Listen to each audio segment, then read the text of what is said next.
प्यारे बच्चों, आज हम chapter 3 glimpses of the past का बचा हुआ हिस्सा पढ़ते हैं। पूर्व में हमने इसका पॉइंट 1 द मार्टियर्स यानी शहीदों के बारे में और पॉइंट 2 द कंपनीज कॉन्केस्ट्स कंपनी की विजय, ब्रिटिश जो कंपनी थी अंग्रेज़ों की ईस्ट इंडिया कंपनी, उसकी विजय से भारत पर क्या क्या दुष्प्रभाव हुआ इसके बारे में हम पढ़ चुके हैं। अब आज हम पॉइंट नंबर 3 ब्रिटिश रूल यानी कि अंग्रेज़ों का शासन 1765 से 1836 के बीच जो अंग्रेज़ों का शासन के दौरान क्या क्या हुआ, कैसे कैसे हुआ, इसको हम इन चित्रों के माध्यम से, पिक्चर्स के माध्यम से और इन बबल्स के माध्यम से हम सीखेंगे।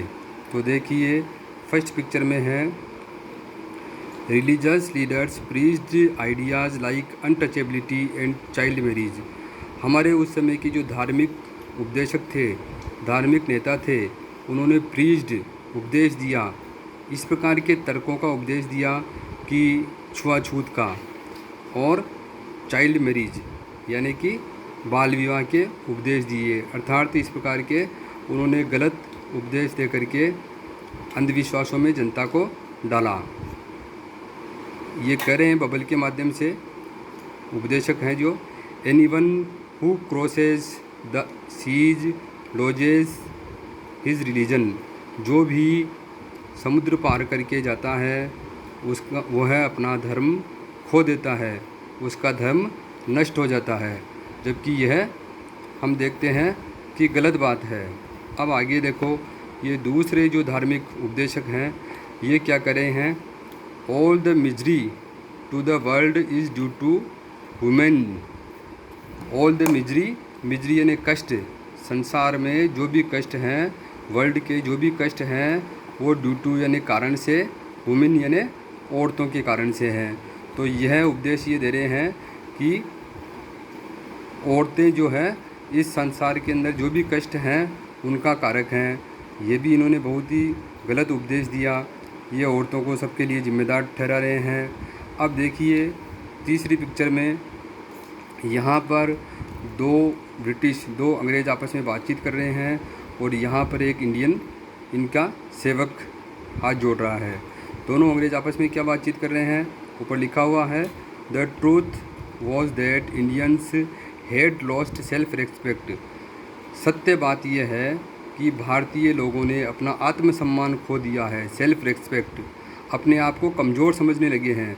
द ब्रिटिश स्कॉर्न देम, जो ब्रिटिश थे वो उनको घृणा की दृष्टि से देखने लग गए थे। स्कॉर्न घृणा से देखना, नफरत करने लग गए थे। अब यहाँ देखिए, ये दोनों आपस में बातचीत कर रहे हैं।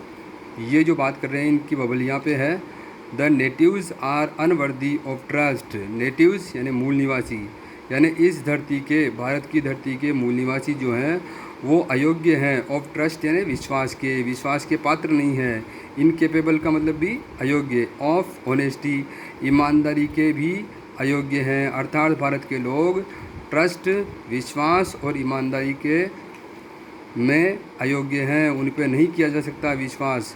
तो यहाँ पे इंडियन जो है वो कह रहा है ट्रू योर ऑनर, सत्य सम्मानीय, आप ये सत्य करें, बट आई एम ऑनेस्ट, परंतु मैं तो ऑनेस्ट हूँ, मैं तो ईमानदार हूँ। इसका मतलब इंडियन भी इनकी बातों में हाँ मिला रहा है, अपने आप को तो ईमानदार बता रहा है, यानी कि यह भी विरोध नहीं कर रहा है गलत बात का। अब आगे हम देखते हैं इस वाली पिक्चर में, बीइंग मर्चेंट्स, क्योंकि वे व्यापारी थे, अंग्रेज़ व्यापारी होने के नाते the British wanted quick profits यानी लाभ। ब्रिटिश जो थे वो जल्दी शीघ्र लाभ कमाना चाहते थे, क्विक यानी जल्दी। देयर हेवी टैक्सेज, अब उन्होंने बहुत बड़े टैक्स लगा दिए, कर लगा दिए भारत की जो वस्तुएं बनती थी उनके ऊपर। फोर्स्ड फार्मर्स, किसानों के ऊपर, टू अबंडन देयर फील्ड्स, उन्होंने किसानों पर बहुत भारी लगान वसूलना शुरू कर दिया, जिससे किसानों को अपनी ज़मीन और अपनी खेती को बढ़ाना पड़ा। देयर फील्ड्स यानी खेत, लंबे लंबे खेत बनाने पड़े उनको, ज़्यादा खेती करनी पड़ी उनको, ज़्यादा परिश्रम करना पड़ा। अब यहाँ देखिए कि हम देखते हैं एक ब्रिटिश व्यक्ति है और एक किसान है, इनकी आपस की बातचीत हो रही है। किसान बोल रहा है, but your man are taking all my crop. अरे किंतु आपका जो आदमी है वो मेरी सारी फसल को, क्रॉप यानी फसल, माई क्रॉप मेरी पूरी फसल को ले गया है। ये अंग्रेज बोल रहा है यहाँ पे। You are still in arrears, arrear यानी बकाया, तुम्हारे ऊपर अभी भी बकाया है। If you don't pay next week, अगर तुम अगले सप्ताह तक इस बकाया को नहीं चुकाते हो, I will send you to jail, मैं तुम्हें जेल भेज दूंगा।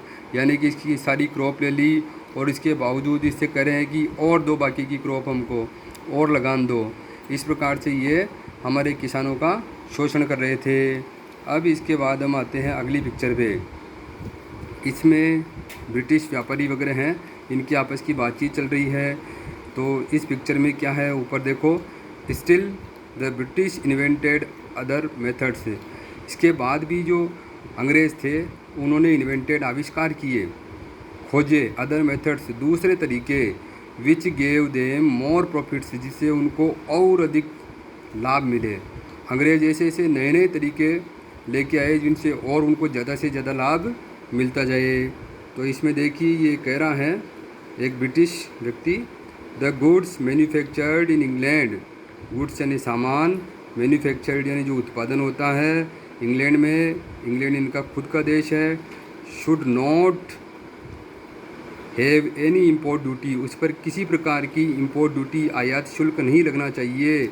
व्हेन ब्रोट इनटू इंडिया, जब वो भारत में लाया जाता है।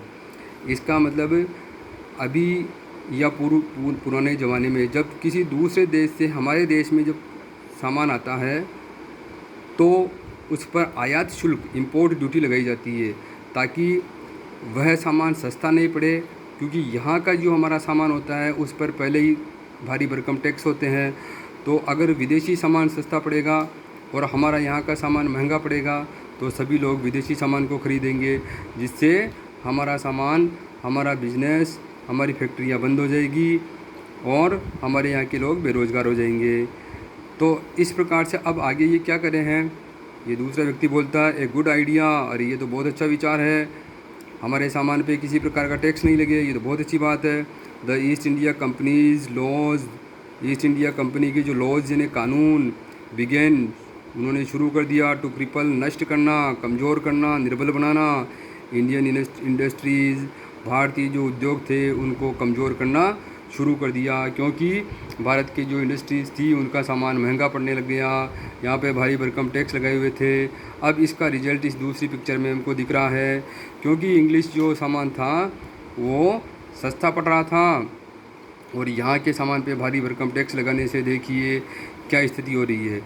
इनेविटेबली फेमिन्स फॉलोड, इनेविटेबली का मतलब निसंदेह, मतलब निश्चित ही, फेमिन्स अकाल, फॉलोड उस समय अकाल पड़े, खूब सारे अकाल हुए। बिटवीन 1822 से लेकर के एन 1822 से 1836 के बीच 15 lakh Indians died of starvation, starvation यानी भूखमरी, भूखमरी से 15 लाख भारतीय मारे गए।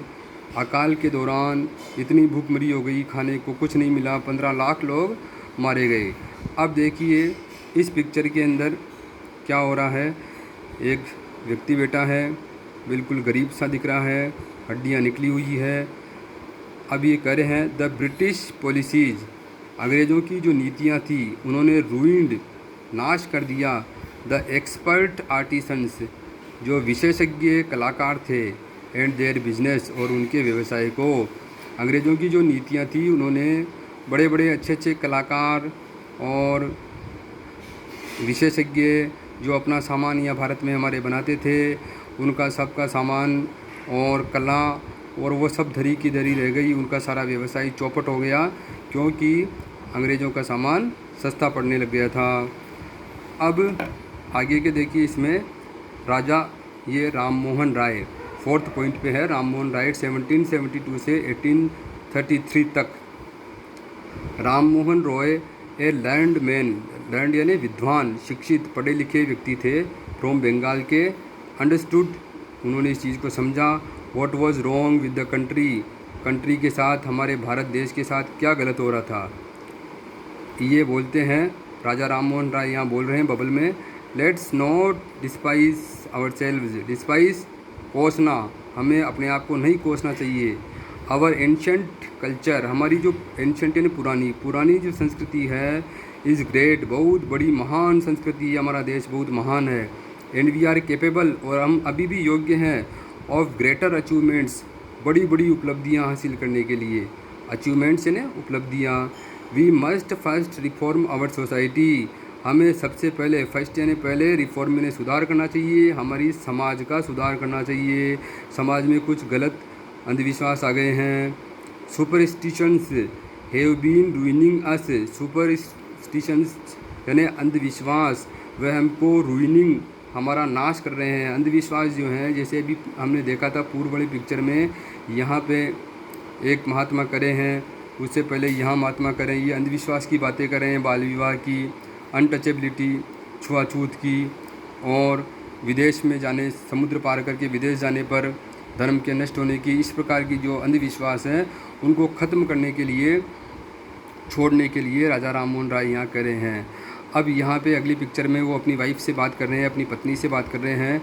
He told his wife Uma, उनकी पत्नी उमा से वे कहते हैं, काउज ऑफ डिफरेंट कलर्स, काऊ गायें अलग अलग रंग की होती है, but the colour of their milk is the same, परंतु उनके दूध का रंग समान होता है।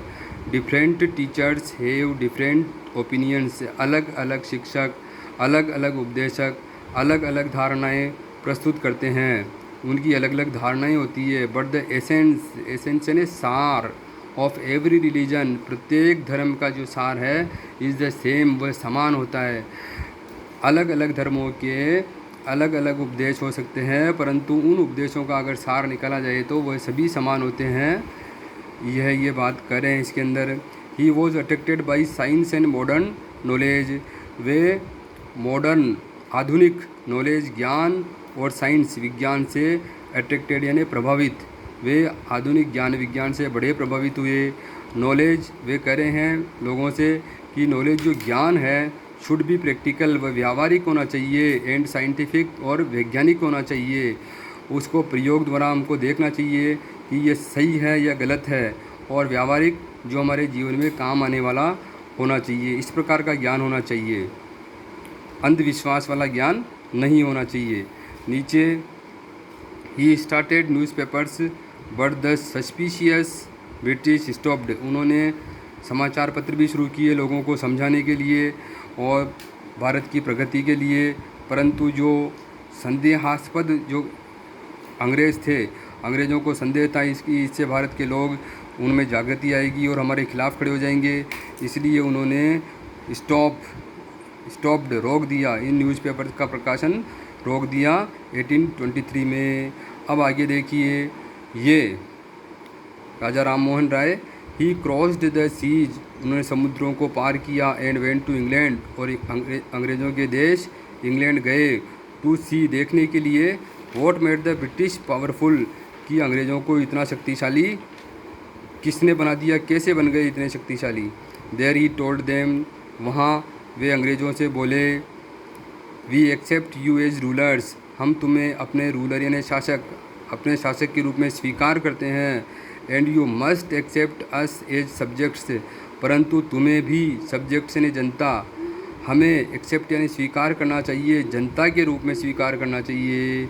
But you must remember the responsibility, तुम्हें रिमेंबर यानी याद करना, रेस्पॉन्सिबिलिटी यानी जिम्मेदारी, तुम्हें अपनी जिम्मेदारी भी ज़रूर याद करनी चाहिए। जिम्मेदारी, a ruler owes to his subjects, जो कि एक रूलर को अपनी जनता को देनी होती है। ओस देनदारी, देना, देनदार होना, जो एक शासक जो है उसकी जनता के प्रति जो जवाबदेही है, उस जवाबदेही को भी तुमको अवश्य पूरा करना चाहिए।